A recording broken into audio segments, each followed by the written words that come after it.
Listo, mucho. Ay, ay, ay. Listo, muchachos, estoy hable y hable y no me di cuenta de que tenía el micrófono muteado. ¿Ya estamos todos?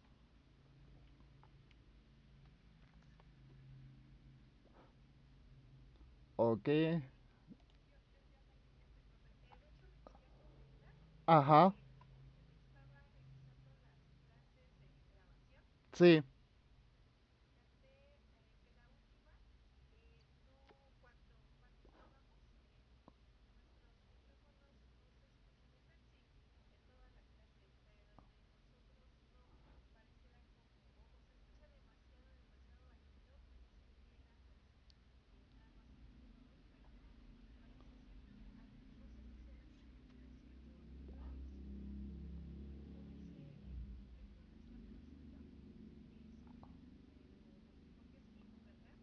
Ajá.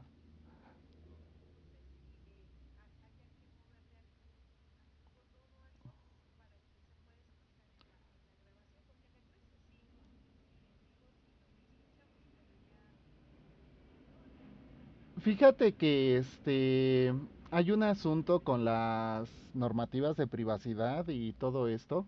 De hecho, me pasó en la sesión de los miércoles, ¿no? Yo lo tengo configurado así porque de repente, ¿no? Puede salir algún comentario fuera de contexto, ¿no? Y es más como para proteger su privacidad. El asunto es que, digo, no fue un comentario hecho de mala manera o de mala intención, ¿no? Pero de repente es una manera también de proteger, pues su voz, su privacidad. Entonces yo lo tengo configurado así precisamente por si en algún momento, se suscita alguna de estas situaciones, pues tener un poco de control sobre ello, ¿no? Sé que se puede editar y todo esto, pero la intención es esa, ¿no? Lo primero pues es evitar tal vez algún comentario fuera de contexto y lo siguiente es proteger un poco su privacidad, ¿no? Porque sí podría suscitarse incluso de repente, digo, la grabación normal sí tiene su voz, ¿no? Pero decido publicarla off the record, ¿no? Para que en cualquier caso pues no se presenten este tipo de incidencias. Sé que puede ser un poco incómodo para ustedes al momento de revisar sobre todo las preguntas y todo, pero justo por eso leo el chat y queda como evidencia mucho de este tipo de cosas, ¿no? Me disculpo si esto les causa alguna incomodidad, pero de verdad que nosotros al ser servidores públicos tenemos como un asunto también de difusión y privacidad de ciertos datos. Incluso recuerdo, no sé si fue en esta clase, que unas de sus compañeritas me pedían el correo y cosas así, ¿no? Y se los tuve que deletrear porque, por ejemplo, como yo lo publico en YouTube también hay una política normativa sobre la difusión de datos, ¿no? Entonces, todo ese tipo de consideraciones son precisamente como para que, pues no pasen este tipo de cosas, ¿no? Ese es el comentario, Verónica. Gracias por compartirlo, pero digamos que es de manera eh, bien intencionada este criterio, ¿no?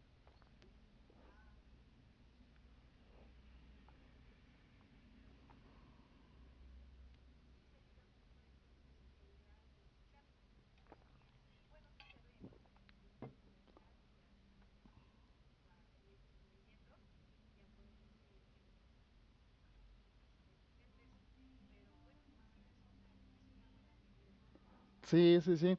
Fíjense que justo hablando ahorita ya como de comentarios, ¿no?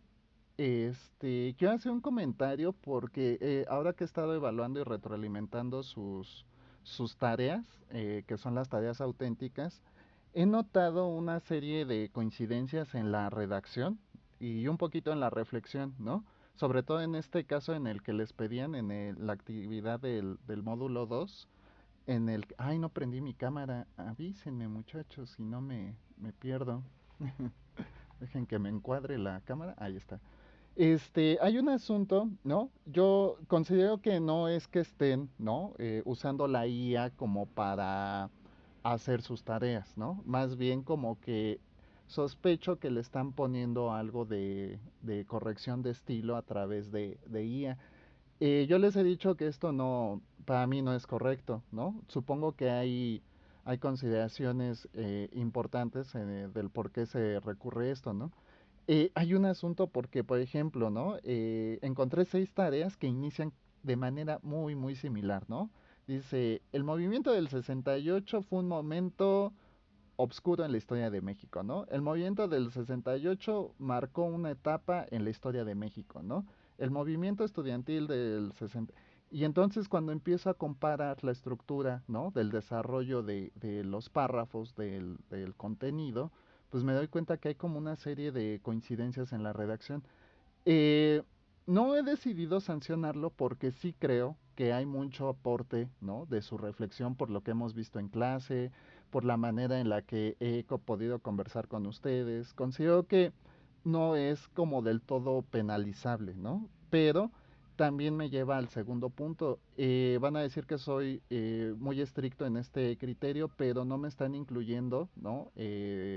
Citas de sus fuentes de información. Parece que las fuentes de información están cumpliendo únicamente con un apartado de formato y recuerden que yo lo que les he dicho es que parte del ejercicio de hacer estas actividades y en lo que he hecho mucho hincapié es que se haga una adecuada o una correcta investigación documental sobre el material que ustedes van a utilizar en sus tareas.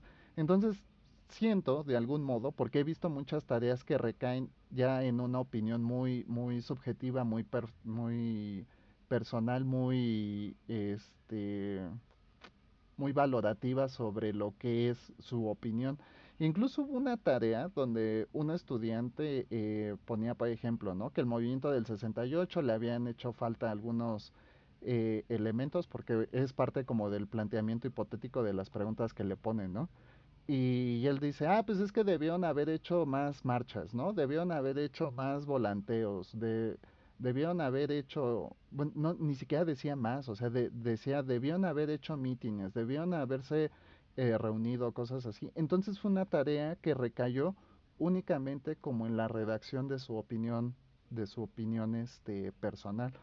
Hay una serie de factores que creo que van a ser determinantes en cuanto al, no, ya no a la comprensión tanto, porque creo que sí tienen una conexión muy tácita con los temas que estamos viendo, sino que están generándose ciertas, no quiero decir anomalías, pero sí se están generando ciertos sesgos en cuanto a cómo están estructurando y desarrollando sus tareas.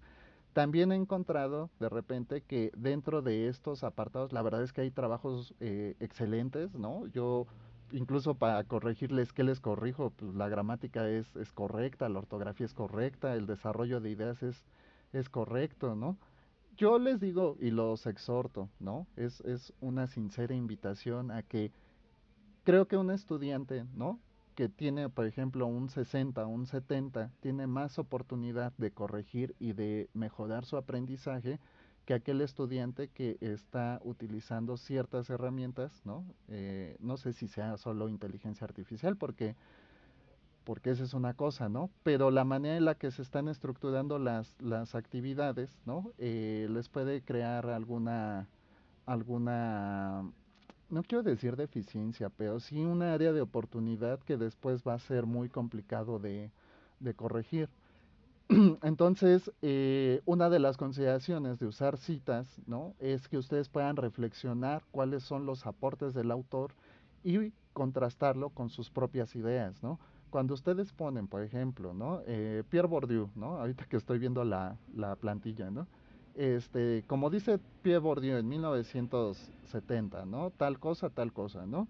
Y yo propongo esta propia definición, ¿no? Porque Pierre Bourdieu se olvida de tomar en cuenta, ¿no? Como la capacidad de agencia de los individuos en sistemas estructurales precarios, ¿no? Como lo sea la pobreza, ¿no? Una crisis global financiera, etcétera, ¿no? Entonces, este es el asunto de que ustedes puedan usar citas, primero legitimar, ¿no? Poder establecer, y déjenme voy a las primeras plantillas, ¿no? El asunto es que ustedes puedan, ¿no? De alguna manera crítica, resolutiva, llegar a una conclusión por propia cuenta. Y este es el camino del aprendizaje que yo les he encomendado. Yo estoy aquí para orientarlos, para darles guía y referencia, pero definitivamente, ¿no? El asunto con estas situaciones que he encontrado en las actividades me parecen un poco que si es porque nos está comiendo el tiempo y de repente se presionan, considero que es mejor, ¿no? Que obtengan, ¿no? La nota correspondiente, ¿no? Y que puedan ir atendiendo estas áreas porque les dije, este es un proceso de conocimiento, esto es un proceso de aprendizaje. Como tal no es una llamada de atención, sino una invitación a que mejoren por cuenta propia todo este tipo de insumos. Para ello es muy importante que lean. Yo no les digo que lean un libro completo o algo, hay ahorita artículos de difusión. Para el tiempo sí va a ser necesario hacer lecturas completas sobre autores completos, ¿no? Luego conocer el trabajo completo de un autor, pero ahorita estamos en segundo semestre, ¿no? Van iniciando este periodo y si no empiezan ustedes por cuenta propia, ¿no? A mejorar este tipo de apartados, bueno, el sesgo que se va a crear va a ser complicado, ¿no? La otra, ¿no? En los casos de plagio, ¿no? Que he detectado, pues les he hecho una invitación a que puedan corregir estos asuntos. Yo entiendo que no es de manera deliberada porque el profe, ¿no? No se va a dar cuenta o algo, no, simplemente es porque a lo mejor no conocen este proceso para elaborar tareas. Entonces, aquellos que y digo, ahorita tengo unos pocos estudiantes, pero seguramente esta sesión la revisen otros. Esa es la invitación. Es mejor, de verdad, ¿no? Cometer un error por cuenta propia y de ahí poder tener este ejercicio complementario sobre nuestro aprendizaje, pues que estar obteniendo algo que indefinidamente nos va a evitar este desarrollo y este crecimiento en lo profesional, ¿no? Entonces, el uso de citas, ¿no? Y se los he estado poniendo en las retroalimentaciones recientes, es tan importante como las fuentes de información, pero ambas funcionan como un eje transversal para el desarrollo de su conocimiento sobre el tema. Entonces, la invitación no es solo, ¿no? A que hagan esta investigación, sino a que confronten esas propias ideas que tienen ustedes, ¿no? Con las del autor y a partir de estos discernimientos comparativos, pues puedan llegar a una conclusión propia. Esto es a lo que yo llamo una opinión documentada sobre el tema. Esta información, ¿no? Documentada, pues les va a permitir a ustedes de manera reflexiva, crítica, empírica en muchos casos, porque el hecho mismo de que lo relacionen, por ejemplo, que era parte de la actividad de la unidad 2, que lo vincularan un poco con su contexto actual, pues se va a volver un asunto de construcción personal, ¿no?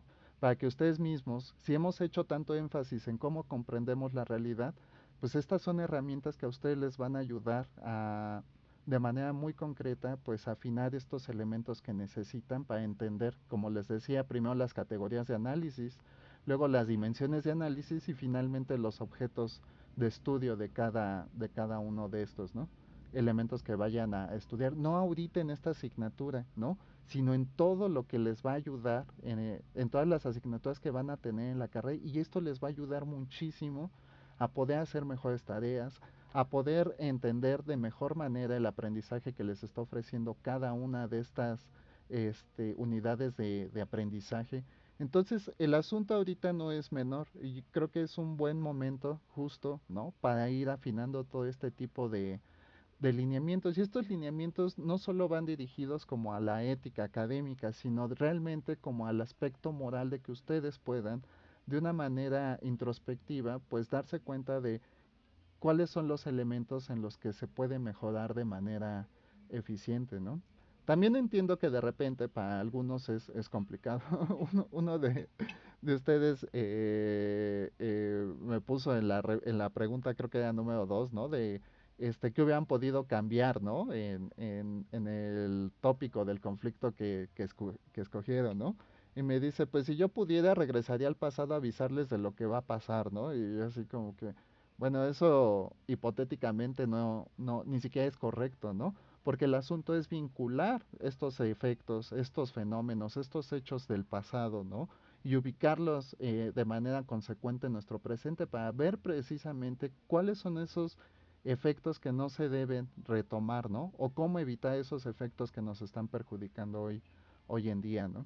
Entonces, hay una serie de construcciones ya no solo introspectivas, sino discursivas sobre lo que nosotros estamos entendiendo en las actividades.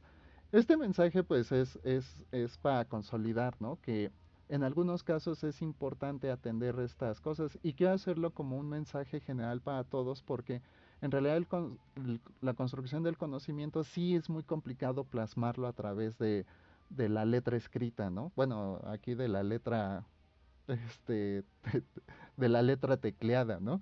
Pero precisamente ese es el ejercicio del abstracto a lo concreto, ¿no? Que todas estas ideas que tenemos, toda esta información este, que hemos podido insumir dentro de nuestro proceso mental, pues se plasme de manera concreta en lo que queremos transmitir. Entonces, también sean disciplinados en cuanto al formato. Yo no tengo problema en que me entreguen o no me entreguen portada, pero sí pónganle nombre, ¿no? Estructuren las ideas, el orden de lo que van a desarrollar, porque algunos me contestan unas preguntas y no hay problema, yo más o menos lo entiendo. Entiendo también un poquito este caos sobre el desarrollo de las actividades, ¿no? Pero en síntesis, esto también me da un norte sobre cómo están entendiendo las tareas, cómo están desarrollando las tareas. Y en este caos, si ustedes pudieran estructurar de mejor manera, ¿no? El desarrollo de su actividad, creo que a ustedes les ayudaría de mejor manera y de manera más eficiente a resolver cada una de las actividades que tenemos, ¿no? Entonces les digo, no es una llamada de atención, no es un regaño, es una invitación sincera a que reflexionemos sobre este tipo de consideraciones que estamos viviendo ustedes como estudiantes y yo como docentes. Como en algún momento les dije, yo soy el encargado de darles seguimiento, orientación y acompañamiento en este proceso de aprendizaje y en algunos casos de ser referencia para lo que ustedes necesitan mejorar y creo que este mensaje es muy oportuno para que ustedes puedan mejorar estos apartados. Y obviamente, si no es su caso, no se sientan aludidos. De verdad, he visto trabajos excelentes que pues ni una área de oportunidad y digo, ah, caray, ¿no? Pues qué padre, ¿no? Eso me parece bien.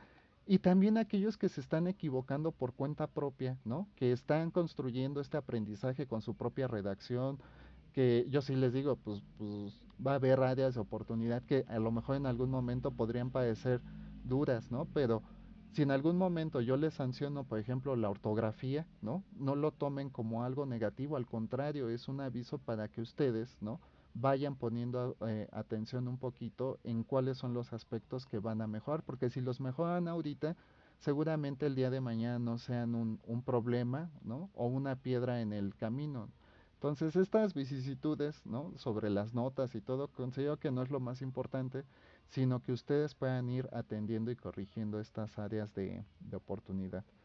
Y ya, después del aviso parroquial, vamos a retomarlo en lo que nos quedamos la sesión pasada, ¿no? Sobre los nuevos movimientos sociales, protesta social y arte, que realmente sí tocamos bastante. Incluso estábamos con esta discusión sobre cómo la multiculturalidad, ¿no? Había afectado, por ejemplo, ciertos rituales, ¿no? Que de herencia, por ejemplo, prehispánica, yo me agarraba del Día de Muertos, pero en realidad hay una serie de conjeturas, ¿no? Y para esto va a ser muy importante lo que nos dice Canclini, ya con los procesos no de multiculturalismo, que sería como tomar ciertos elementos, sino en la interculturalidad ya vamos a tener elementos que se entremezclan, ¿no? De manera muy consolidada. Entonces, yo les ponía este ejemplo, ¿no? En un principio, pues veíamos Halloween, ¿no? Y veíamos que estaban las películas de terror y que era la época del año donde había como ciertas festividades, pero de repente empezó a permear tanto nuestra cultura que ya lo volvimos parte como del patrimonio ritual de estas fechas, ¿no? Y entonces un día celebramos Día de Muertos y al otro celebramos Halloween, ¿no? Un día nos disfrazamos de Catrines y al otro día nos disfrazamos de fantasmas o calabazas, aunque ahora ya hay hasta como una protomoda, ¿no? De lo de Halloween y cada Halloween se vuelve un motivo como de temporada de moda, ¿no? Y justo al estilo americano, ¿no? Que no es disfrazarse por disfrazarse, porque además, ¿no? Los disfraces traen una serie de conjeturas de contexto, ¿no? Para fomentar ciertos apartados, lo cual sería crear un mayor sentido como de prestigio, de integración grupal o de reconocimiento, ¿no? Adelante, Verónica, por favor.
Sí, en realidad la misma iglesia se ha tenido que alejar, por ejemplo, y vinculándolo con el arte, porque recuerden que sí, dentro del discurso, ¿no? Está lo social, está la realidad política, están una serie de cosas, justo como lo veíamos, por ejemplo, con el muralismo mexicano, ¿no?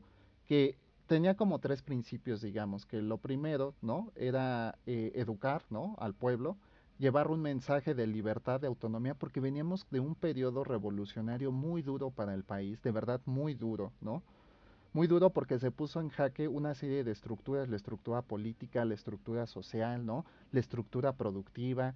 El asunto, por ejemplo, del porfiriato no fue tema menor, ¿no? La deconstrucción de la aspiración social fue determinante incluso para generar un nuevo cambio en el paradigma, algo que sucedía justo, por ejemplo, durante el periodo de independencia, pero hablando de lo concreto, el porfiriato sí trajo una serie de modernidades, por ejemplo, a nuestro país, pero solo para ciertos objetivos, ¿no?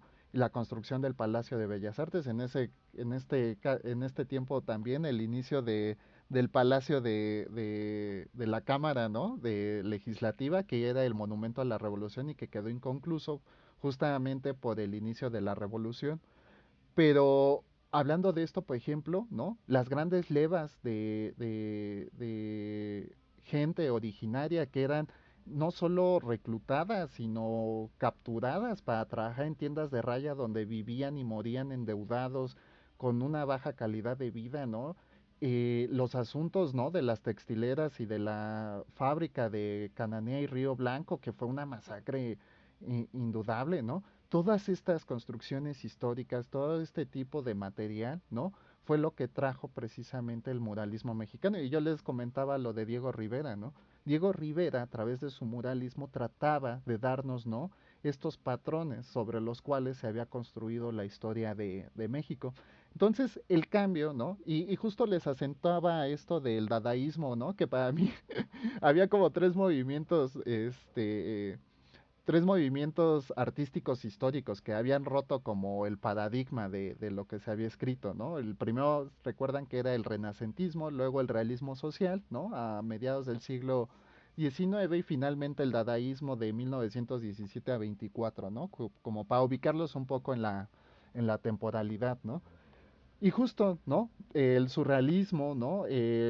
Todo este tipo, perdón, de movimientos artísticos que surgen a partir del dadaísmo, ¿no?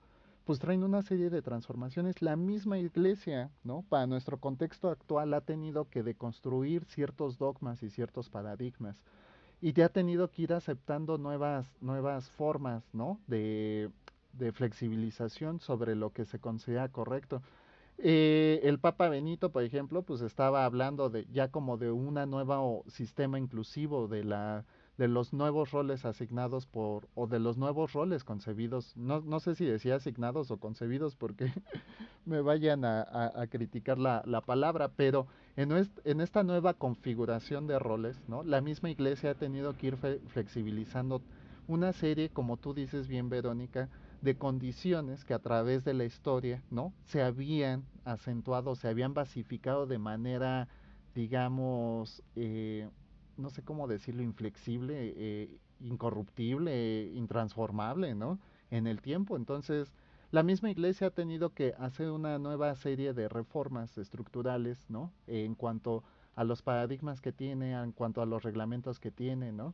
En cuanto a las nuevas formas en las cuales se van a asociar, ¿no? Los nuevos sistemas sociales en los cuales está insertos, ¿no? Entonces, la iglesia por sí misma tiene sus propios rituales que ha tenido que ir, ¿no? Adaptando a las nuevas circunstancias. Entonces, las mismas iglesias, por ejemplo, ¿no? En Día de Muertos que hacen kermés, ¿no?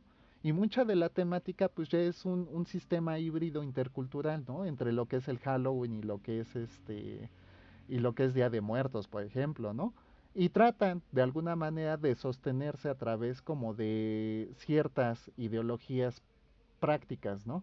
Como esto de que, por ejemplo, eh, se hace una feria o algo, pero no traigan a los niños vestidos, ¿no? Y cuando empiezan esta serie de restricciones, pues ¿qué sucede? La gente se aparta. Y es precisamente donde la iglesia se ha dado cuenta que un cambio de paradigma, ¿no? En cuanto a ciertas normativas o ciertos reglamentos que tenía muy impuestos, pues ha tenido que no cambiarlos, pero sí tal vez dejarlos de lado, ¿no? Porque las imposiciones ahora ya no surgen a través del dogma, ¿no? Surgen a través de estos procesos primero multiculturales y después en la interculturalidad, ¿no? Entonces, las formas en las que la iglesia ha tratado, ¿no? de atender este tipo de circunstancias ya no van en cuanto a lo ideológico o a lo paradigmático, sino a la implementación de ciertos o de nuevos rituales, ¿no? Que permiten que la gente se integre con mayor facilidad a este sistema, ¿no? Porque también hay un sistema, ¿no? Económico-político dentro de la misma iglesia y están regidos por una serie de atribuciones jerárquicas y estructurales, ¿no? Y yo incluso diría un poco piramidales, pero esto ya me sonaría como una crítica, no sé si valorativa, ¿no? De lo que es la iglesia, pero digamos que obedece como una estructura progresiva, ¿no? En cuanto a las jerarquías. Entonces, justo aquí, ¿no? Es donde podemos ver estas pequeñas diferencias, porque no es lo mismo, ¿no? La catedral, por ejemplo, aquí en la Ciudad de México, a una pequeña capillita en algún pueblo lejano, ¿no? En donde las prácticas y los rituales, ¿no? Inclusive sobre todos estos tipos de construcciones estéticas o artísticas, ¿no? En donde el pueblo se adorna, por ejemplo, en la fiesta patronal, etcétera, etcétera, ¿no? Van a ser muy diferentes, ¿no? Donde vamos a seguir viendo una inflexibilidad de la estructura va a ser, ¿no? Mientras el nivel de jerarquía sea más alto y en niveles más bajos se va a flexibilizar. ¿Y qué creen que pasa justamente con el arte? Pues lo mismo, ¿no? Eh, Aquí hay una consideración entre mayor jerarquía, entre mayor aceptación, entre mayor sea el canal de distribución, precisamente el arte va a tener como una serie de normativas que lo van a presionar más. Y justo esto lo revisábamos la clase pasada. ¿Recuerdan cuando les decía que el artista, ¿no? No es que por obra y propósito propio, ¿no? Construya sus grandes obras de arte o sus obras de arte de manera independiente al contexto social. No, van a ser una serie de presiones las que van a determinar, ¿no? La obra que produzca esta persona, ¿no?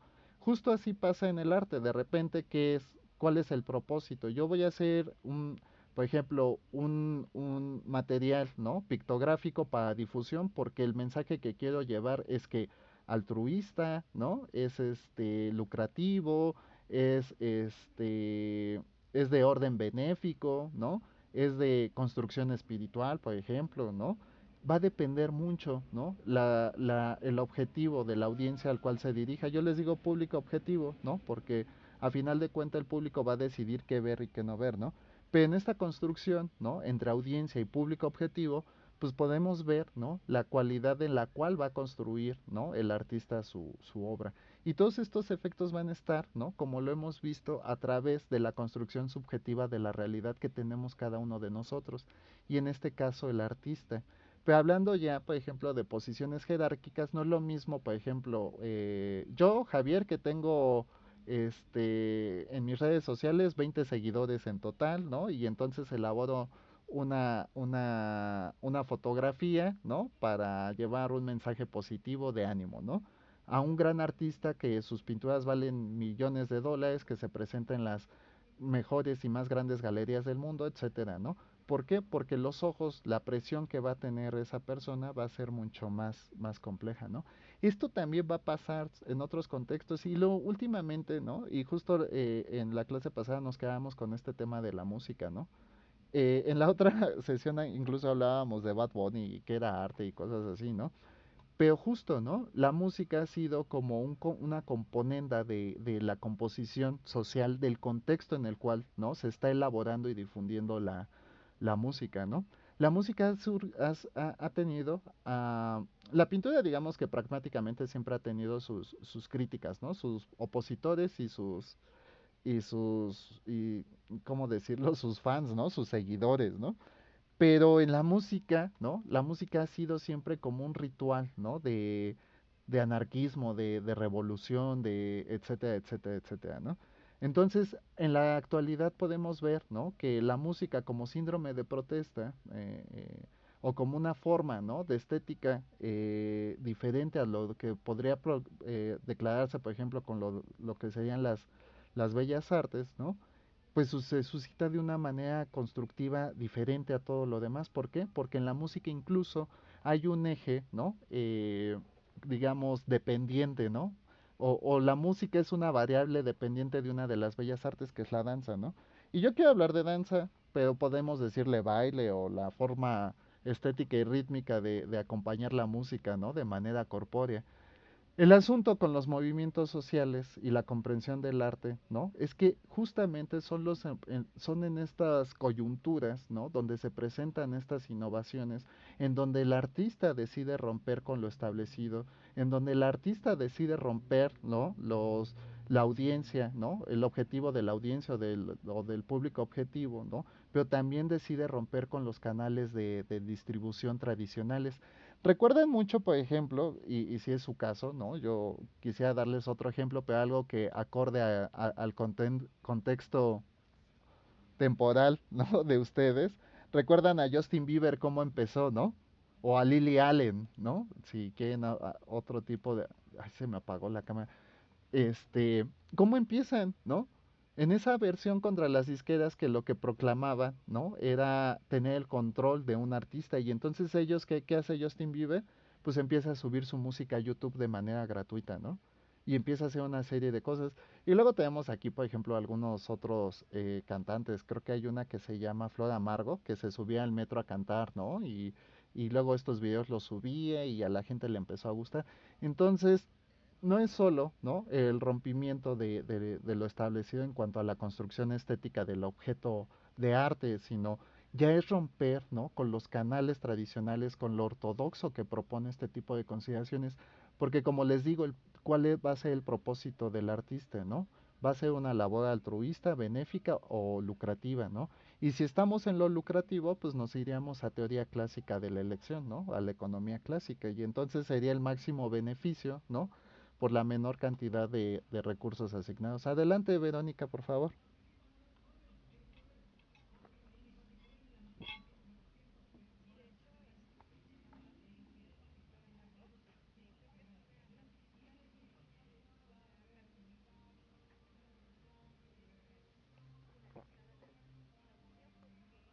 Se deschavetó, ¿no? Sí. Ya no es esa dulce jovencita que cantaba melodías con amor, ¿no? Sí, sí. Yo no soy fan de ella, pero sí estoy consciente de... Ajá, perdóname, Vero. Es que si no, no aplico mi chiste de deschavetada, ¿no?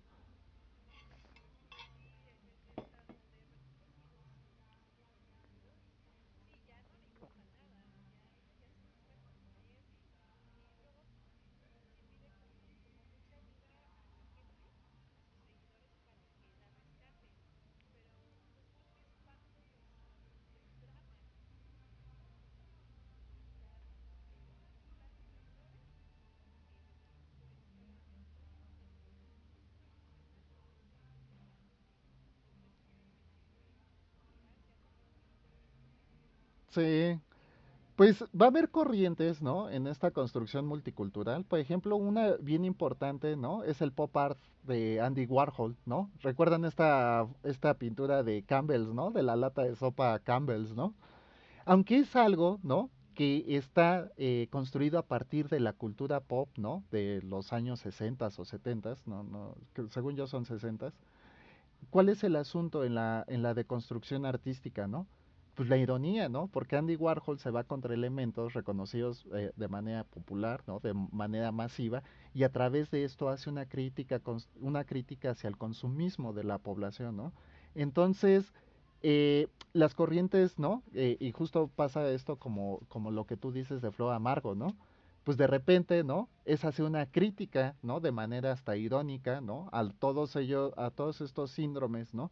El asunto es que, pues, termina por ridiculizarse muchas de estas cosas porque se vuelven tan contradictorias, ¿no? Que no logran a romper con lo establecido, ¿no? Y se vuelven, ¿qué? Contraposiciones.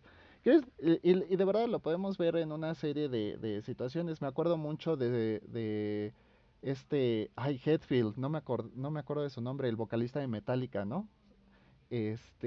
Saca un disco allá por inicios de los años 2000 que es el Saint Anger, ¿no?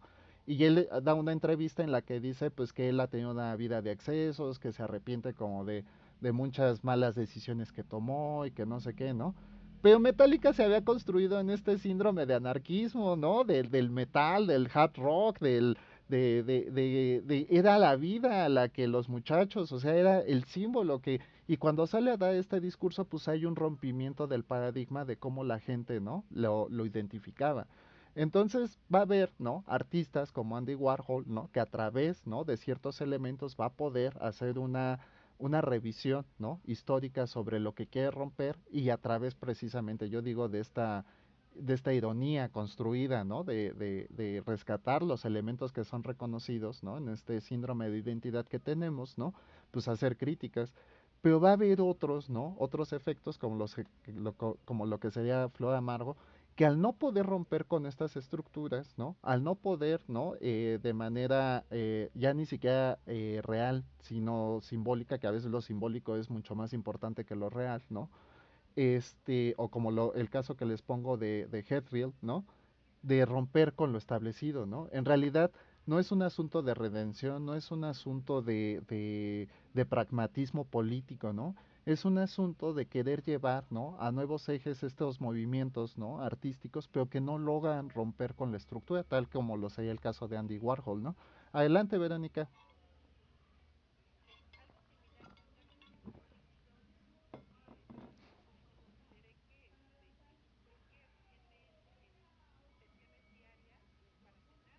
Ajá.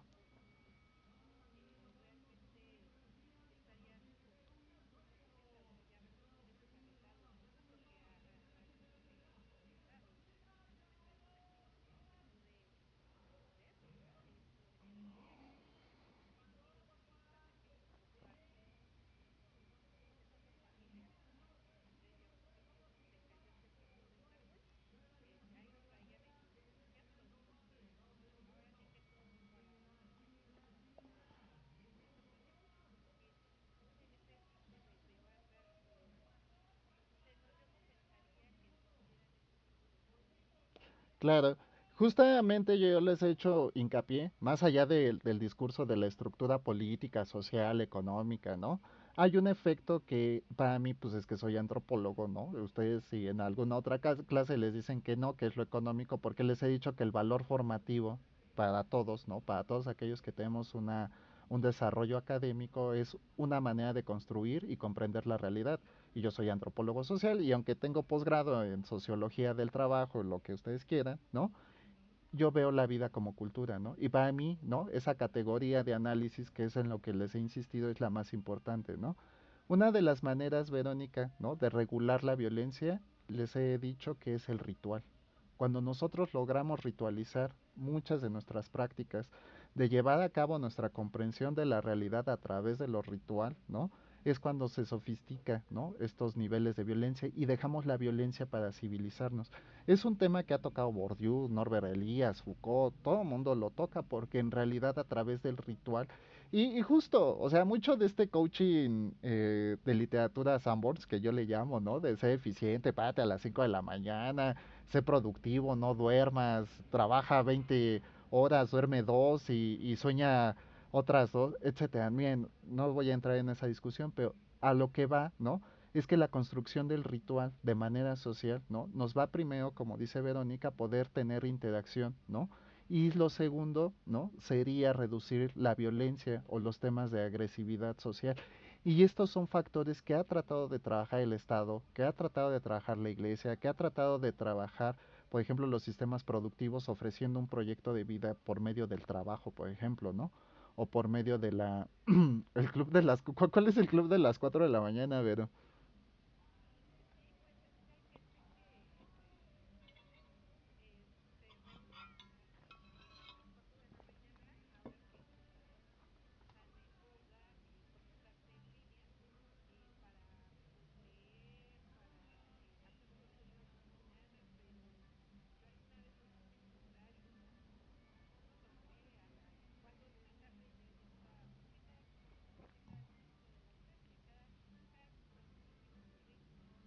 claro.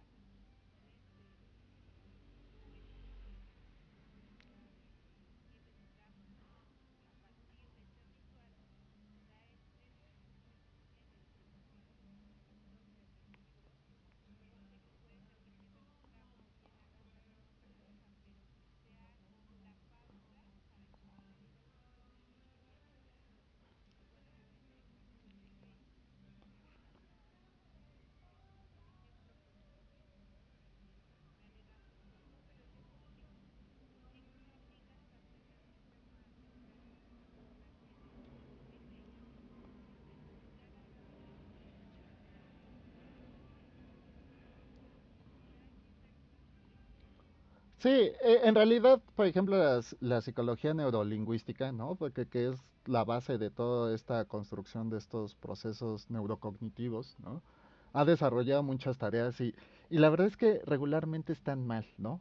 Todo lo que ha construido la psicología, ¿no? De repente en algún momento parece que funciona, ¿no? Y después no, ¿no? Y hablo de la psicología ya incluso en sus ramas específicas como la psiquiatría y todo eso, ¿no? Creo que uno de los valores muy importantes, y no es una crítica a la psicología, porque así son las disciplinas, así es la ciencia incluso las ciencias exactas, ¿no? El valor de reproducción del conocimiento en laboratorio también en un momento funciona porque son las condiciones que se conocen, no, no lo vayan a tomar como que estoy diciendo, ay, la psicología no sirve, no, no, no, al contrario, ¿no? Es, por eso doy esta semblanza sobre la composición de las ciencias sociales. Y lo mismo pasa con el arte y muchísimas cosas, porque luego van a decir, el maestro ya habla de cualquier cosa, pero no. Justo en esta construcción, ¿no? Vero, ¿no? De cuál es la composición. Por ejemplo, antes decían, es que para construir, ¿no? Un proceso neurocognitivo, ¿no? Neurolingüístico, etcétera, porque le pusieron un buen de nombres a lo neuronal, ¿no? Se necesita ritualizar una actividad 21 días, ¿no? Pero luego se dieron cuenta de que esto no era cierto, que había cosas que se podían tejer en 7 días, ¿no? En 10, en 60, en 3 años. Y entonces cuando se dan cuenta de esto empezaron a sacar un discurso y a lo mejor a ustedes todavía les tocó, ¿no? Que para tener un nivel de profesionalidad se necesitaban 10.000 horas de ejercicio, ¿no? O de práctica profesional, ¿no? Y pues luego descubrieron que no era cierto, ¿no? ¿Por qué? Porque lo llevan al tema del deporte y decían, bueno, para que un... Pero pues hay deportistas que tocan el balón porque además los metieron a jugar, por ejemplo, básquet y ellos sean buenísimo en el tenis, ¿no? El caso de, por ejemplo, ¿no? De, había hasta incluso un discurso racial, ¿no? De por qué antes no había, ¿no? Por ejemplo, afroamericanos que ganaran la Tour de Golf, ¿no? Y llegó Tiger Woods y fue de los primeros, ¿no? O tenistas, por qué no hay tenistas afroamericanos que ganen un gran slam como Wimbledon o Roland Garros o el Abierto de Estados Unidos? Y llegaron las hermanas Williams y rompieron con este paradigma, ¿no? ¿Por qué? Porque en realidad va a haber una serie de condiciones estructurales que impiden que la gente llegue a ese tipo de circunstancias, ¿no? Por ejemplo, está la película de las hermanas Williams que estaban en una situación muy precaria, ¿no? En un círculo social de pobreza y pues el tenis no es como comprarse una pelota de fútbol, irte a un campo y poner dos piedras y juegas, ¿no? Para el tenis hay que comprar raquetas, hay que tener una cancha disponible, las pelotas cuestan más, mucho más que la pelota más barata de fútbol, ¿no? Entonces hay como una serie de circunstancias o el desarrollo para este tipo de... El golf, jugar golf es súper carísimo, comprarte un palo de golf te puede costar lo de 10 balones de fútbol, ¿no?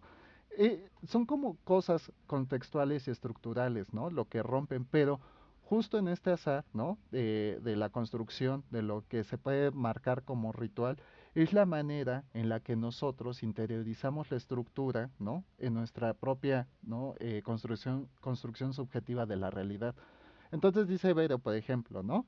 Es que hay que tender la cama, ¿no? Y para no procrastinar, aplica la ley de los 5 segundos y antes de que pasen 5 segundos ponte a hacer algo porque si no ya no vas a hacer nada, ¿no? Incluso Stephen R. Covey, ¿no? Con sus 7 hábitos de la gente altamente eficaz y sus teorías de liderazgo. Y antes decían, es que hay siete categorías o ciertas personalidades del liderazgo, ¿no? Y está el dictador, el carismático, etcétera, etcétera, ¿no? No, muchachos, la realidad funciona de otra manera, no es, ¿no? Pero sí necesitamos, tal como lo marca la psicología, acercarnos a un plan de acción. Necesitamos un plan para entender las cosas. El asunto es no cerrarnos a ese plan, porque como les he dicho, para la ciencia, para las disciplinas, para todo lo que ustedes quieran, lo que está construido en un momento se va a transformar. Y es el caso del arte. Lo que ha marcado el arte, y esto es a lo que llaman clásicos, ¿no? Los clásicos son todo aquello que no pasa de moda, ¿no? Porque podemos seguir disfrutando la música de Vivaldi, ¿no? O la música de Bach o cosas así, pero eso no significa que a toda la gente le guste. Y esto es una de las cualidades más bonitas del arte, porque el arte está construido para la propia subjetividad de cada uno de nosotros. Entonces, lo que a Verónica le puede parecer estético, bonito o que la sublime, ¿no? Ante sus emociones, seguramente a mí no, ¿no? Porque somos individuos construidos en culturas diferentes, porque somos individuos con rituales diferentes, porque somos individuos con una construcción subjetiva muy diferente sobre cualquier objeto existente en el mundo, ¿no? Incluso en teoría cuántica, ¿no? En toda esta teoría de cuerdas y cosas así, que nosotros veamos el mismo objeto desde una posición diferente en el universo, porque dos cuerpos no pueden ocupar el mismo espacio al mismo tiempo, ya lo convierte en un objeto diferente, ¿no? Y no es que el objeto sean dos objetos, pero sí podría ser que esta composición, ¿no? De la teoría de cuerdas y todo nos permita apreciar dos objetos diferentes. Y hay una serie de ejemplos artísticos, ¿no? De qué es lo que observamos. Mucho de esto se dio en los años 70, ¿no? Con el desarrollo, por ejemplo, del arte subliminal, ¿no? Y entre imágenes ponían, por ejemplo, mensajes que de primera intención no se podían apreciar, ¿no? Incluso la psicología, por ejemplo, con estas imágenes de Rocher, ¿no? Y ponían unas manchas de tinta china y te decían, ¿y tú qué aprecias, no? Ah, yo pues veo una mariposa, no, pues yo veo un elefante, yo veo una jirafa, que ya por cierto está en desuso, o sea, esto ya no se usa ni nada, pero en algún momento se le dio un eje paradigmático, ¿no? Entonces era esta capacidad de apreciación artística y por qué unos ven unas cosas y por qué otros ven otras, ¿no? Esto lo malo es que lo llevaron a crear estereotipos sobre síndromes construidos, ¿no? Ah, si tú ves una víbora es porque tú tienes un sentido tienes un sentido de infancia no construida, ¿no? Por decir algún ejemplo, ¿no? Porque no voy a dar terapia aquí sobre psicología, pero justamente esto, muchachos, por eso, por ejemplo, ¿no? Lo que les digo de la construcción, ¿no? Y es en lo que quiero que recaigamos porque vamos a ir a lo último que es cómo el arte influye en los movimientos de protesta, cuál es la reflexión para que estos movimientos sociales tengan una construcción basada en el arte, ¿no? ¿Por qué estas representaciones ya, por ejemplo, para el arte posmoderno, ¿no? En estos performances que tiene el arte conceptual se vuelven tan importantes, ¿no? Son temas de los que podemos hablar. Muchachos, son las 12, yo voy por agüita, saben que tenemos un minuto y regreso, ¿vale? Entonces vayan y un minuto y regresamos.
¿Listo, muchachos? ¿Ya están de vuelta? ¿No oigo fuerte y claro? Muy bien. Entonces estábamos con esto, ¿no? ¿Alguien recuérdeme qué fue lo último que dije para retomar el hilo? Porque estoy muy en el abstracto, ¿no?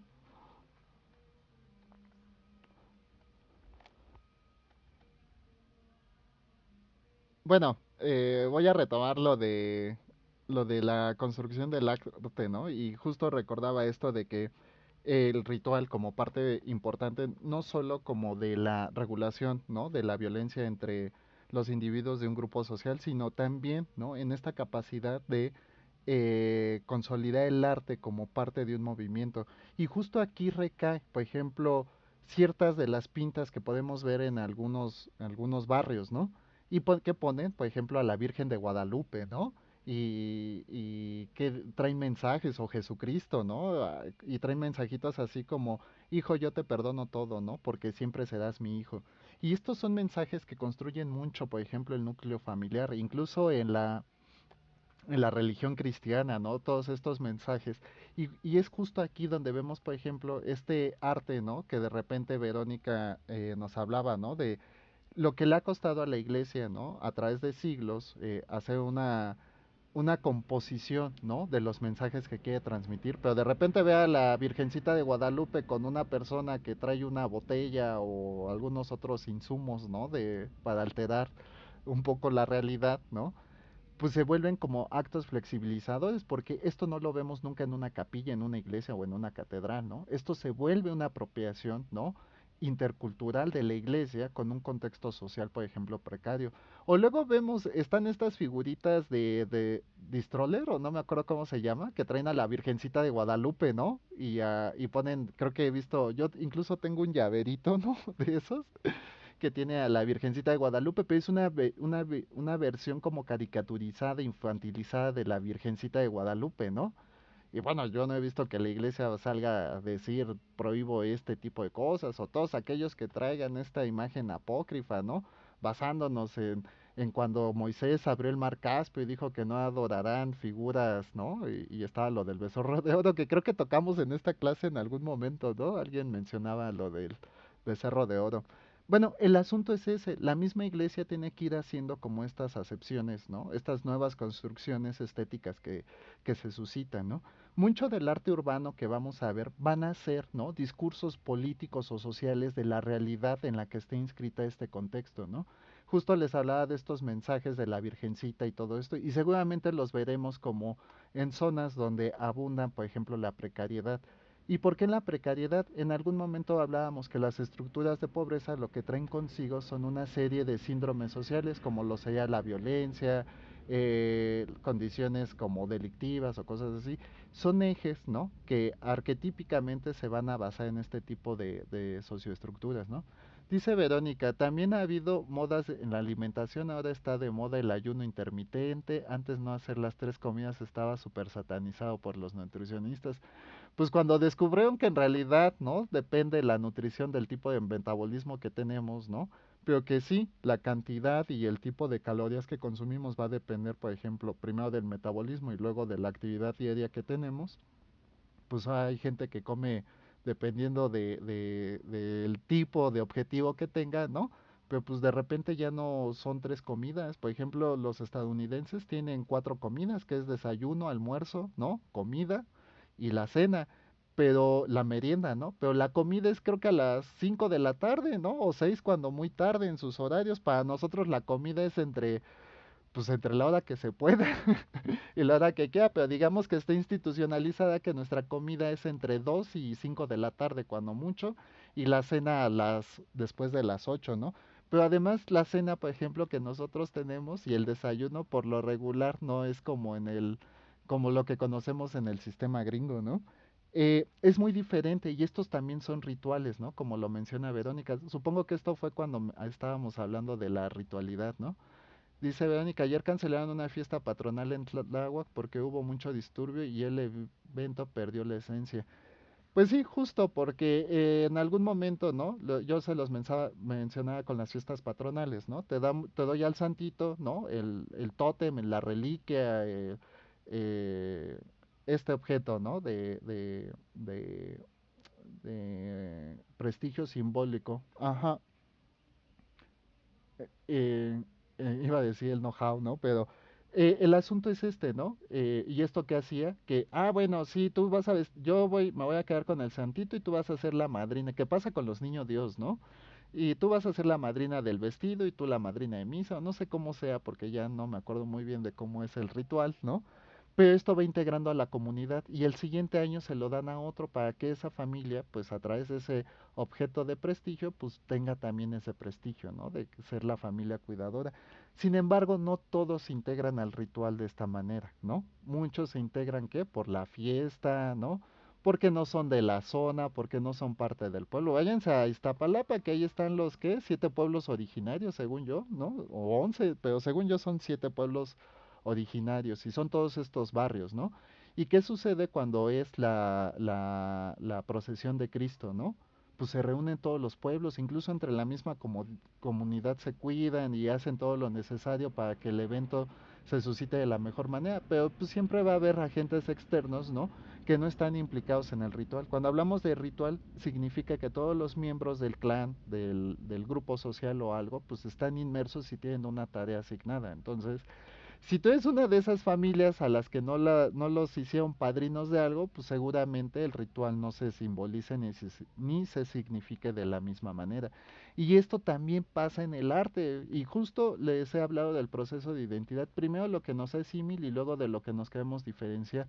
Y en el arte sucede igual. Porque muchos de nosotros no nos identificamos con el arte conceptual, ¿no? O con el arte posmoderno, ¿no? Pues eso ni es arte, pues ¿qué les pasa? Pues no, porque nosotros no tenemos esa asimilación, porque para nosotros el arte tiene otra nomenclatura, tiene otra configuración o tiene otro propósito, ¿no? Entonces esto va a ser determinante y se va. Ay, perdóname, Verónica, déjenle, qué bueno que me avisan, es que llego, me siento y ya me pongo a hablar, ¿no? Entonces es esto, ¿no? Pero todo esto ha sido una serie de construcciones de lo que tenemos en la actualidad, ¿no? Y yo les tocaba, por ejemplo, el caso déjenme ver, porque según yo ya es cierre de módulo, ¿no? Según yo les proponía esto de Andy Warhol, ¿no? Esta crítica, ¿no? Al consumismo por medio de la ironía de todos aquellos objetos que eran como de fácil acceso a todo esto que se le conoció como popular. Luego vamos a tener, ¿no? Estos inicios ya del arte conceptual, ¿no? Que si bien ya se estaban dando desde la semblanza artística que nos hacía Andy Warhol, digamos que a partir de lo que hace Andy Warhol va a surgir unas corrientes artísticas en Latinoamérica. Una de ellas va a ser el arte político de... Ay, se me fue el nombre, pero es Meireles, es un brasileño, ¿no? Y tiene una obra, la de circuitos ideológicos. Ay, se me fue el nombre, pero ahí si lo encuentran me avisan, ¿no? De Meireles en los años 70, ¿no? Y entonces se empieza a ver, ¿no? Toda esta composición política de América Latina en los 70, porque como lo revisábamos en la revisión histórica, ¿no? En los 70, que es cuando empieza esta crisis, ¿no? A nivel global y la institucionalización ya con el agotamiento del liberalismo y la institucionalización del neoliberalismo como política del Fondo Monetario Internacional, empieza a ver estas transiciones. El primer caso es el que vimos con Salvador Allende en Chile, ¿no? Y toda esta transgresión que hubo a los cambios de gobierno, porque había gobiernos democráticos y pasamos a las nuevas dictadurías, ¿no? Entonces lo que propone Meireles, pues es a partir del arte, ¿no? Tejerlo como parte del discurso político o hacerlo discurso político directamente para generar una crítica al imperialismo que se estaba suscitando, por ejemplo, con la intervención americana, ¿no? Norteamericana en América Latina, ¿no? La censura que traían, por ejemplo, las dictaduras que se estaban apenas instaurando, o con el autoritarismo de ciertos gobiernos que estaban tratando de aplacar toda esta serie de movimientos o de luchas sociales que se estaban organizando en Latinoamérica, como lo sería el caso del 68 en México, ¿no? Entonces, esto ya empieza a marcar un nuevo paso a la conformación, ¿no? De lo que serían los movimientos artísticos y su parte muy concisa dentro de las luchas sociales que estaba viviendo pues sobre todo América Latina en ese momento, ¿no? Entonces, digamos que el arte conceptual latinoamericano, justamente con Meireles, ¿no?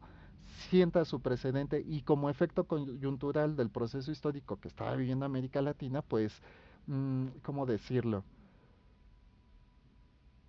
Pues cambia, ¿no? Cambia el objeto del arte, ¿no? Porque ahora, ¿no? La idea es superar estas condiciones sociomateriales o sociopolíticas que se están viviendo en la época, ¿no? Y llevar este mensaje de protesta para que la gente reconozca este tipo de movimientos, ¿no? Entonces, el movimiento del 68, por ejemplo, en México se vuelve contundente a esto. ¿Por qué? Porque hay un efecto coyuntural, ¿no? Que busca aplacar el movimiento que son las Olimpiadas, ¿no? Y justo en esta coyuntura, primera la de los estudiantes que tratan de aprovechar este contexto sociopolítico, ¿no? Para llevar a cabo su protesta, no era una protesta menor, en Argentina era un movimiento que ya venía desde los años 20, que se había acentuado mucho en los años 50. En el caso mexicano no fue que se suscitara el movimiento en el 68, ya era una serie de consideraciones contextuales que yo justo lo marcaba también con el inicio del movimiento del sindicato ferrocarrilero en los años 50 que fue mitigado de manera brutal. Pero el movimiento del 68 ya era una década, digamos, ¿no? Marcada por inicios y que todas estas corrientes venían precisamente, ¿no? Del liberalismo estadounidense con estas intervenciones que habían tenido primero en Corea y después en Vietnam, ¿no? Que en Vietnam no se dio como tal, pero todo este tipo de consideraciones que estaban dentro de la sociedad norteamericana empezaron a permear, ¿no? A nosotros. Y es donde llega el movimiento del 68. Adelante, Verónica, por favor.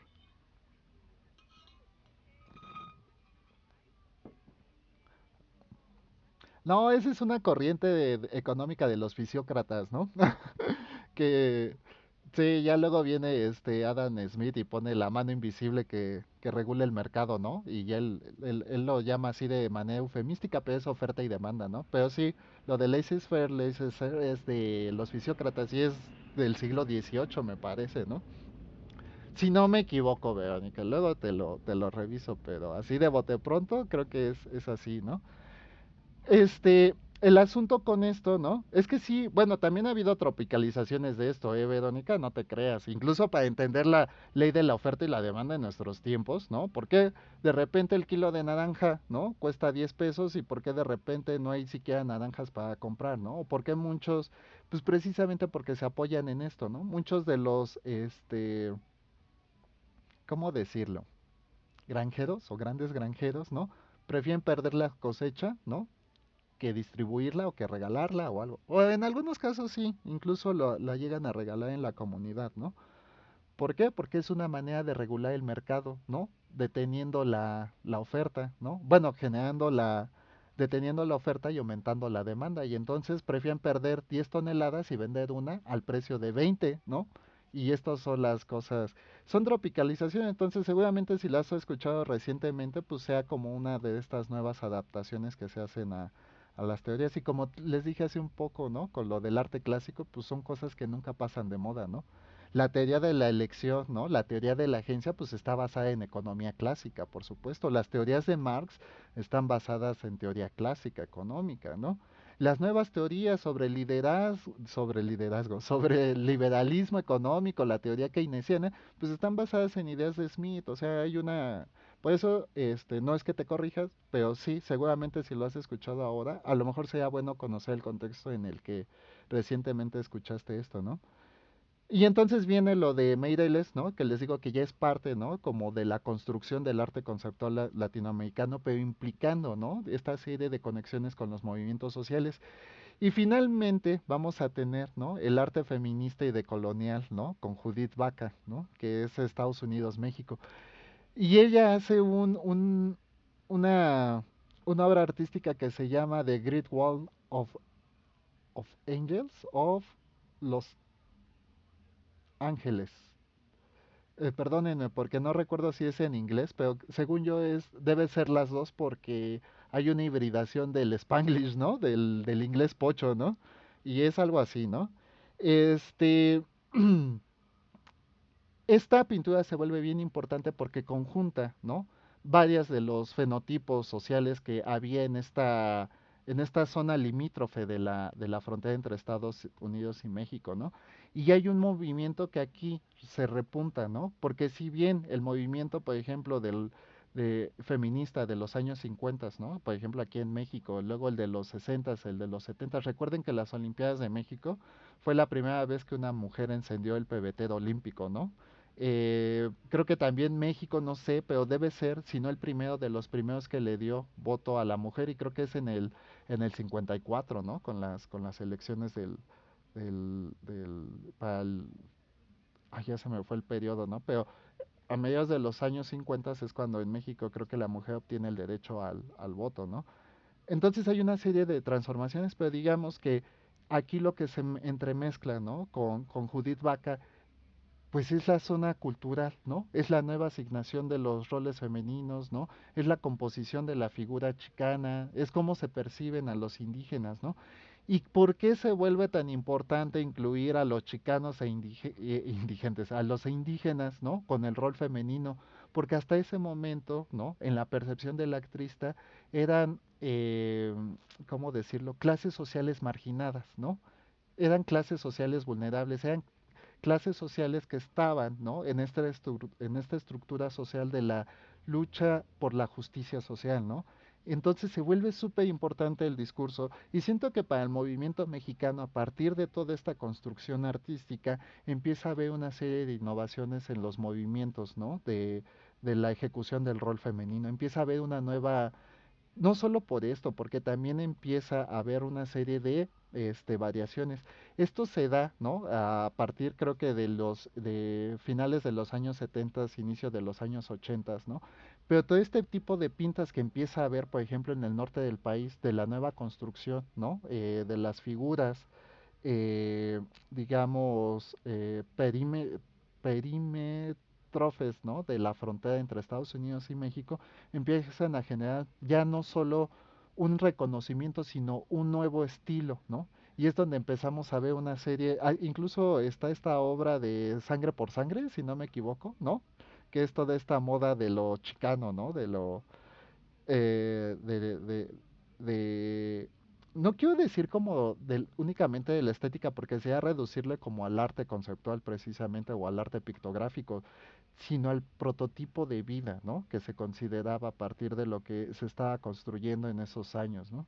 No solo allá, porque muchas de estas, digamos, transgresiones a lo establecido, a cómo se veía, por ejemplo, en esta construcción identitaria como modelo de identidad nacional al indígena, ¿no? Y verlo como en sus capacidades o en sus cualidades específicas en otro contexto, pues se volvía un rompimiento del paradigma de estas figuras construidas, o al de la mujer, ¿no? Como la mujer, muy diferente, por ejemplo, a la concepción americana que se tenía, ¿no? De la mujer y contraponerla como a esta mujer, ¿no? En la sociedad fronteriza, ¿no? Como esta persona vulnerable con capacidades de acción, no solo para el reconocimiento de la manutención del hogar, sino ya como una parte de figura de deconstrucción para las estructuras sociales de ese momento, ¿no? Entonces esto se va a volver parte, ¿no? De lo que en ese momento se va a volver un desarrollo colectivo artístico, ¿no? Porque ya no es solo el artista, sino la gente la que va a empezar a proliferar este tipo de situaciones de difusión por medio de las pintas en bardas y todo esto, que también es arte callejero que empezó, no sé si en Nueva York o en Chicago, pero inicia también en Estados Unidos y empieza, ¿no? A refrendarse, por ejemplo, como parte de esta transición o parte de estos modelos que les digo que inician como algo multicultural y terminan siendo interculturales, ¿no? Y entonces, ¿qué empieza a ver también aquí en México, en la capital, sobre todo en Ciudad Nezahualcóyotl, que era parte de los inicios de su construcción, ¿no? Ciudad Nezahualcóyotl es un municipio en el Estado de México, creo que el más grande, incluso sobre la capital que es Toluca, ¿no? Pero yo me acuerdo que eran hasta hace algunos años más de 4 millones de habitantes, ¿no? En un municipio, o sea, lo hace una de las zonas más con mayor explotación demográfica del país, pero todo este tipo de cosas empiezan a permear ya la sociedad mexicana en cualquier renglón que se encuentre, ¿no? Donde estos afiches, ¿no? Estos modelos, estos objetos artísticos, pues son de identidad, porque como les mencionaba Cines Ayor hace un momento, el arte tiene que ser algo que nos identifique a nosotros por medio de esa construcción de la realidad que tenemos, ¿no? Si el artista construye algo para una realidad que no es la nuestra, pues por supuesto nosotros no la vamos a identificar, ¿no? Entonces, el arte aquí ya se vuelve, ¿no? Si ya era parte, ¿no? Como de una crítica, ¿no? De esto que nos proponía Andy Warhol a la sociedad, luego con Meireles, parte del discurso político para identificarnos y apropiarnos de los movimientos sociales, ¿no? Lo que hace Vaca es darnos el arte, ¿no? Como una herramienta para la búsqueda de los derechos civiles que tenemos, ¿no? Para evitar, ¿no? Que estas desigualdades sigan invisibilizándose, ¿no? Que sean parte, ¿no? De los problemas que se pueden reconocer como parte de proyectos fallidos de nación, ¿no? Como parte de la desatención que se ha tenido a este tipo de poblaciones vulnerables, pero sobre todo para darles reconocimiento y una nueva capacidad de agencia que ellos mismos puedan establecer, ¿no? Esta igualdad, ¿no? En la lucha, ¿no? Por conseguir los ideales que propone una mejora en la calidad de vida, ¿no? Entonces reconocer, ¿no? Que las mujeres hasta este momento tenían, ¿no? Una asignación en el rol que partía, ¿no? De una poca claridad, ¿no? En la libertad y en la capacidad de elección como lo eran, ¿no? Los indígenas o los chicanos que no pertenecían ni a un país ni a otro porque estaban en la línea de que no los queremos en un lado y no los quieren en otro, ¿no? Entonces se creó una nueva sociedad y justo de ahí el caso de Vaca se vuelve tan importante, ¿no? Porque el arte ya es una herramienta de empoderamiento social, es una herramienta que nos va a permitir no solo visibilizar, sino atender esas necesidades de estas sociedades precarias. Y pues ya, hasta aquí, ¿no? Como cierre del módulo, ¿no? El arte va a ser una herramienta, ¿no? Que puede afectar el discurso político, social, ¿no? Que va a ser una herramienta ideológica dependiendo de dónde venga, porque el arte también puede ser usado, ¿no? No con estos valores altruistas como lo veíamos con estos artistas, lo, va a ser un valor de efectos transgresores que puede provocar mensajes erróneos, ¿no?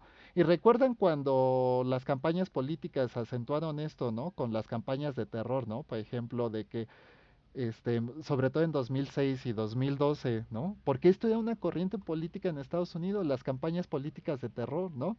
Y que es un peligro para México y que te van a quitar tu casa y que no sé qué y bla, bla. Y no había nada de cierto en eso, independientemente de cómo está el contexto actual, ¿no? No había nada de eso, eran políticas, campañas de terror que no estaban reguladas y todo. Entonces, los efectos, ¿no? De crear, ¿no?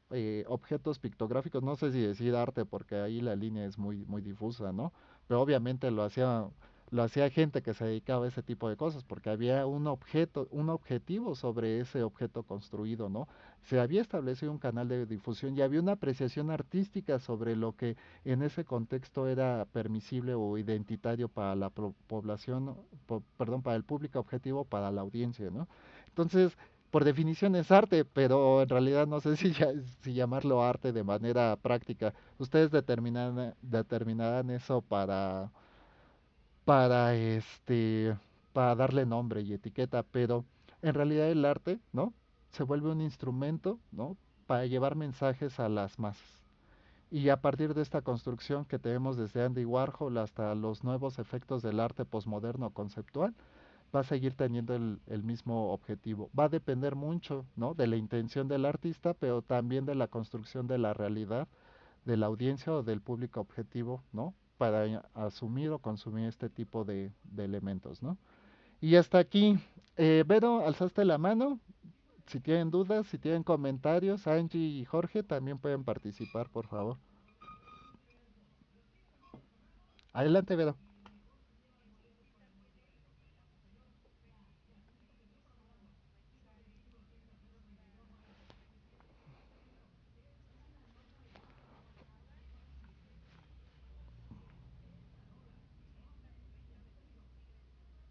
Los ochentas.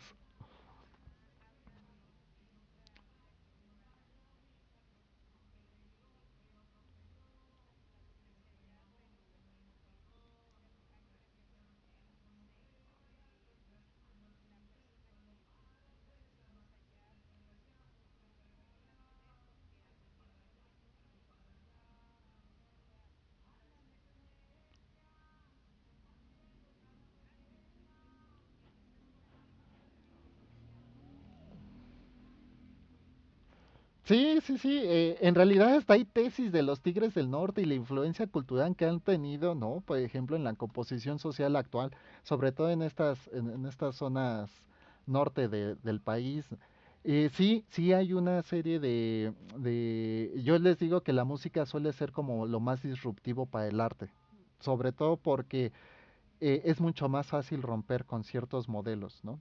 Y por eso les mencionaba el caso de Justin Bieber, que rompe con los medios tradicionales de difusión, los Tigres del Norte, que empiezan a hablar como de ciertas condiciones hasta tabú, ¿no? Como lo sería estos líderes de organizaciones no legítimas, por no decir, hay odas, ¿no? Hay odas, incluso en los movimientos actuales, en esto de corridos tumbaos y lo demás, ¿no? Del Commander y etcétera, ¿no? Sí hay una construcción de la realidad, no solo alterada, yo incluso diría como a veces un poco mesurada, porque ciertamente sigue habiendo temas tabúes, ¿no? Que no se pueden, ¿no? Asumir dentro de la sociedad, ¿no? Dicen que la humanidad no tiene universales, pero en antropología vemos que hay como tres temas tabú universales, ¿no? Uno de ellos es el canibalismo, ¿no? El incesto y el tercero, no me acuerdo nunca cuál es, pero... Ay, se me fue y es el tercero en el que fallo. Bueno, pero el tercero habla como de estas condiciones, ¿no? En las que la sociedad no va a tender a exaltar aquellos valores que no son como atribuidos. Y justo esto es lo que rompió los Tigres del Norte, porque antes la violencia, pertenecer como por un precepto moral, ¿no? A este tipo como de asociaciones y todo, pues sea mal visto por la sociedad. Pero justo se rompe el paradigma, porque aquí, ¿no? Se vuelve a poner como un asunto de prestigio, como algo alcanzable, como algo incluso necesario para el ascenso, ¿no? Y son cosas que desde ese momento en los años 80 hasta nuestra actualidad, pues se siguen rescatando a través de este tipo de música, ¿no? Yo quisiera ir más como a los cantos de Silvio Rodríguez que me encanta o cosas así, ¿no? O incluso a los de Pancho Céspedes o toda esta música cubana que trae, ¿no? Lo otro creo que sí es de análisis, pero para contextos más específicos, ¿no? Lo otro es más general y trae mensajes de armo Oscar Chávez,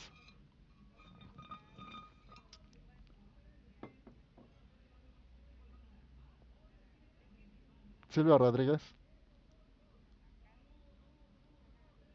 Ajá.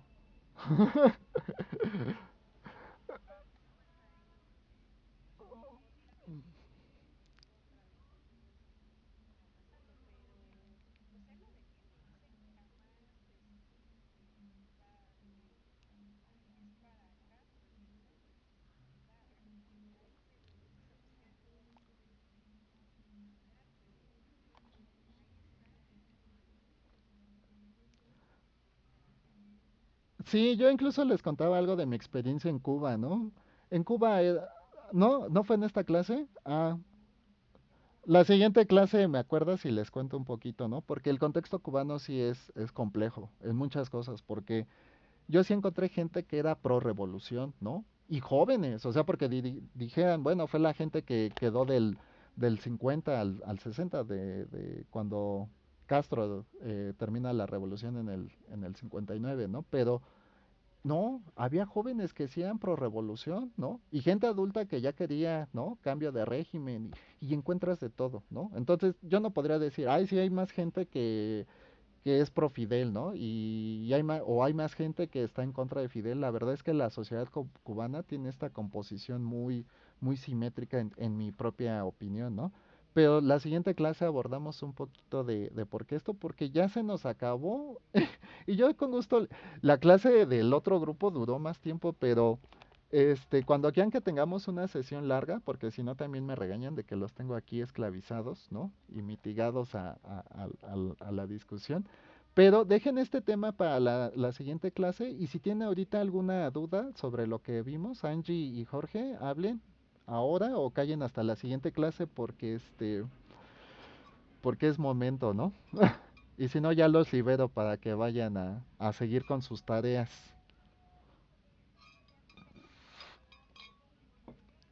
Ah, qué bueno. ¿Tú, Jorge, todo bien? Ah, no, ya puso que no, ninguna. Pues bueno, yo les doy mucho las gracias. De esto platicamos la siguiente sesión, Vero, con mucho gusto. Recuérdame nada más, porque yo me voy a distraer con tantas clases que hay y tantas cosas, pero la siguiente les cuento un poco de cuál es mi concepción y el asunto con la sociedad cubana. Incluso hablar de arte, porque su centro cultural es Camagüey. Ay, bueno, ya, la siguiente, la siguiente hablamos. Porque si no me sigo de aquí, Vero, y ya pues, les digo que la pasada creo que nos extendimos como 40 minutos hablando de estas cosas y todo, y se van a enojar algunos, ¿no? Pero bueno, este, los libero muchachos, les agradezco mucho, espero que les haya gustado mucho esta sesión. Ya nos quedan poquitas, entonces hay que aprovechar y métanle mucho el acelerador, ¿no? Hagan bien sus tareas y el mensaje que les di al inicio, de verdad, considérenlo, es un área de oportunidad para aquellos que se les presente de muy buena intención, ¿no? No es regaño. Y al contrario, yo lo que quiero es ver que mejoren en estas condiciones para que el día de mañana, ¿no? Les cueste menos trabajo, ¿no? Entonces, les doy un cordial saludo y les agradezco mucho su asistencia y cuando estén viendo este video, el tiempo dedicado para hacerlo. Cuídense y bonita tarde. Cuídense. Nos vemos, Vero, que estés muy bien. La siguiente clase me acuerdas para que lo platiquemos, ¿va?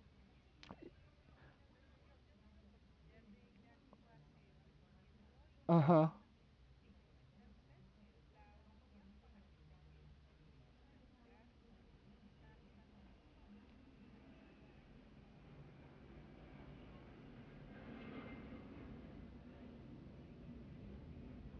de Castro.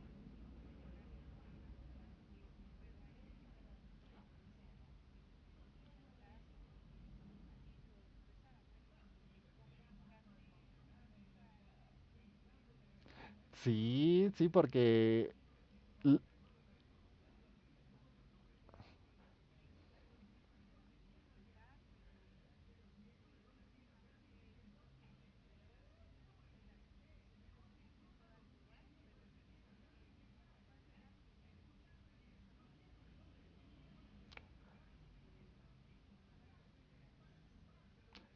sí son una serie de situaciones estructurales, ¿no?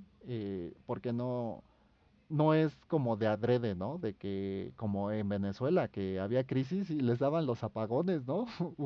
Que toda la noche en obscuras, eso es súper violento para la población, de verdad, ¿no? La ciudad entera a obscuras. No sé si haya sido intencionado, porque ya para lo pragmático, pues yo no puedo decir, ah, sí, el gobierno. No, no, no, pues es una clara tendencia, ¿no? Y aquí lo que nos alejamos es de las tendencias, es entender la realidad. Pero sí, el caso cubano tiene muchas áreas polarizadas de manera muy, muy concreta y muy tangible. Y sí, sí es importante, yo creo que hablar de Cuba en su caso específico, porque Cuba es una cosa que por el mismo aislamiento económico y político que tuvo, es un objeto de estudio muy, muy importante. Entonces, lo platicamos en la siguiente clase para que tus compañitos no se pierdan de esta conversación, ¿te parece? Cuida- y tú también, cuídate mucho, que estés muy bien. Hasta luego, igualmente.